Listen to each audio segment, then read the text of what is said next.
Hey guys, watching DshackTech, and it has been a couple weeks since WWDC, and after all the reviews, criticism, and praise, here are my thoughts on WWDC.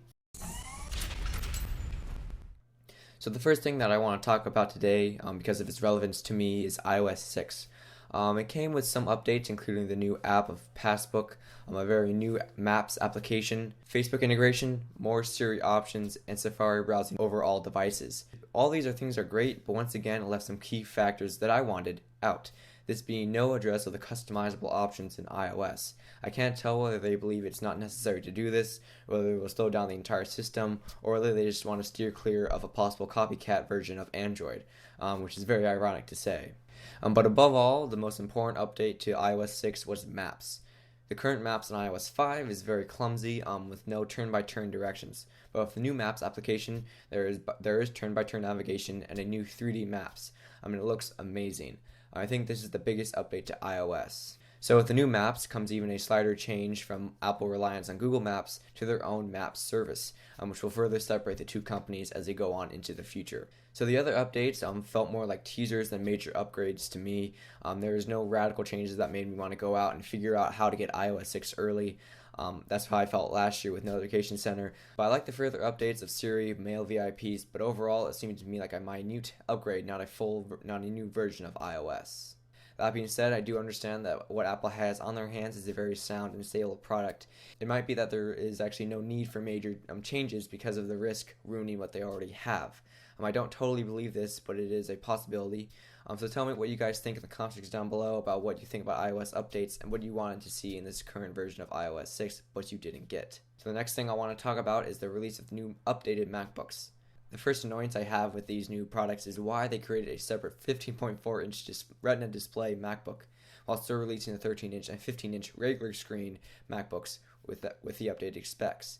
They presented it as the higher end test version to see what the future MacBooks would be. All I wish is that they would put all the Retina displays on all the MacBooks. Because they did not do this, you have the normal lower end MacBooks for a normal price, then you have the Retina very slim computer for a lot more. And it just seems to screw with you if you can't spend the money to get the Retina one. You're going to get a lesser product without all the fancy upgrades.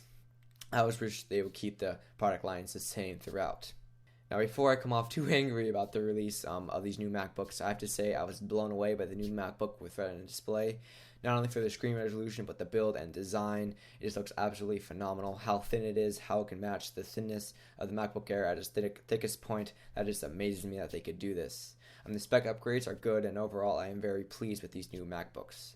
I just wished, again, that they would make the entire product line similar in design and features.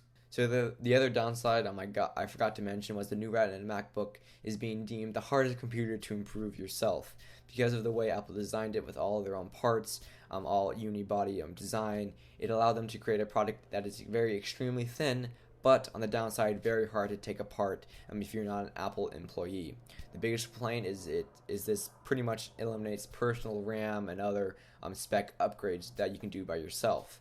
The way I see it, though, if you are going to fork over that much money for a laptop, you can pretty much fork over a little bit more for the upgrade through Apple. That's all I got on this topic. So with the new MacBooks, we also saw the silent death of the 17-inch MacBook. They did not show or even talk about it.